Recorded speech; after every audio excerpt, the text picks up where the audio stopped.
English language को जो highest score गया है वो 200 आउट ऑफ 200 ही गया। काफ़ी स्टूडेंट्स ने ये स्कोर हासिल किया है। आपका एक्टिव पैसिव टेंस के rules, reporter speech. Hello everyone, I hope you all are fine. So in this video I am going to tell you about English language. CUET की इंग्लिश लैंग्वेज का क्या pattern रहता है, कितनी expected cut of जा सकती है, and आपको किस तरीके के क्वेश्चंस देखने के लिए मिल सकते हैं, प्लस आपको किस तरीके से उसकी तैयारी करनी है, एंड ऑल्सो इसका डिटेल सिलेबस आपको क्या पढ़ना है। So let's begin. बात करते हो इसके पैटर्न की। इंग्लिश लैंग्वेज में आपको कोई एक कैटेगरी का क्वेश्चन देखने के लिए नहीं मिलेगा। पहले मैं बता देना चाहती हूँ कि जो इंग्लिश का पेपर है, इंग्लिश लैंग्वेज का जो पेपर है वो आपके 12th क्लास से बिल्कुल डिफरेंट होता है। इंग्लिश लैंग्वेज का पेपर कॉम्पिटिटिव एग्जाम बेस्ड होता है, जैसे जनरल टेस्ट का पेपर होता है। इंग्लिश लैंग्वेज के पेपर में आपको 3 तरीके के सेक्शन देखने के लिए मिलेंगे। सबसे पहला रीडिंग कॉम्प्रिहेंशन, सेकंड आपका vocabulary section, and third one आपका वर्बल एबिलिटी सेक्शन, जिसको हम ग्रामर सेक्शन भी कहते हैं। सबसे पहले आपको रीडिंग कॉम्प्रिहेंशन सेक्शन जो है वो देखने के लिए मिलेगा, जिसमें आपको 3 से 4 पैसेजेस आपको पूछे जाएंगे, ठीक है। एंड हर एक पैसेज में आपके 5 से 6 क्वेश्चन हो सकते हैं, ठीक है।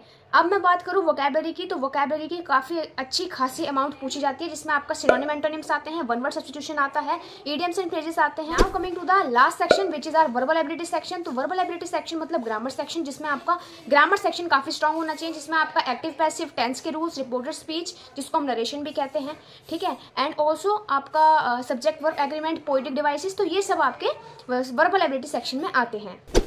Now coming to the expected cut off, जो मैं पिछले साल के ट्रेंड्स के अकॉर्डिंग बता पा रही हूँ इंग्लिश लैंग्वेज में। तो इंग्लिश लैंग्वेज को जो हाईएस्ट स्कोर गया है वो 200 आउट ऑफ 200 ही गया है। एंड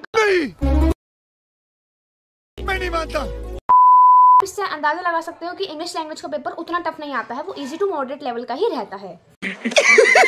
पैसा ही पैसा होगा। All you just need to do is कि डेली प्रैक्टिस करो, कंसिस्टेंसी के साथ अपनी वोकैबुलरी को याद करते रहो। Daily 10 idioms and phrases, daily 10 word meanings, ठीक है। ये सब चीज़ें आपको याद करती रहनी है, और ग्रामर के रूल्स को भी साथ साथ लगाते रहना है, ठीक है। डेली 2-2 कॉम्प्रिहेंशन भी सॉल्व करते चलना है, तो डेफिनेटली आपको फुल मार्क्स आने से कोई भी नहीं रोक सकता। Now coming to the most important part of this video, which is the detailed syllabus of English language।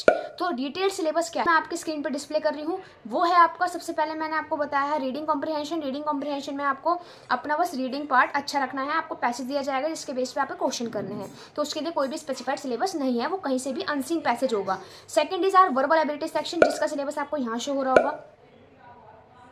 Third is our vocabulary section, जिसका सिलेबस आपको यहाँ शो हो रहा होगा। एंड इन सभी टॉपिक्स को with the definite questions, with the most expected previous year questions I will cover on this channel. आपको इसी चैनल पर सारी आपको डिटेल मिलेगी, सारी नोटिफिकेशंस जो आउट होंगी वो आपको सबसे पहले इसी चैनल पर मिल रही होंगी। Best content, best material, authentic material आपको इसी चैनल पर मिलेगा। So do subscribe my channel and share this video to your friends.